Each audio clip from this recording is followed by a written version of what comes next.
শুধু গরুর জন্যই ঘাস আনো, ওরা খাবে না? ওরা গাছ থাকে না, ওরা শামুক খায়, কুইচা খায়, কুড়ে দেয়, ভাত খায়। বাট ঘাস তো দাও না, এই কারণে এই মুরগিগুলো গরুর মতন বড় হইতেছে না। ওই বড় গাড়ির পিছনে যে গাছ না, ওই গাছে একটা পিচাস থাকে। রাইত করে মাছ নিয়ে কেউ যাওয়ার কালে বহুত এনে ধরে। ও মাই গড, আমাদের বাসায় একটা ভূত আছে জানো? ওইটার নাম নিশি ভূত। একবারও আমাদের পানিতে ফালাইয়া দিছে জানো?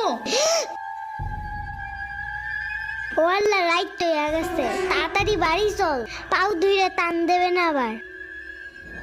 না না, তেলের বোতল ডাইনে দাও দি। কই পাবো? ওই যে চুলার পরে।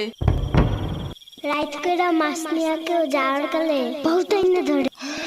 এই অন্ধকারে আমি গেলে পাও ধরে টাইনে নিয়ে যাবে না? কারা নিবি? আমি এহে নিয়ে আসি, যাও। না না না, আমি বাইরে হইলে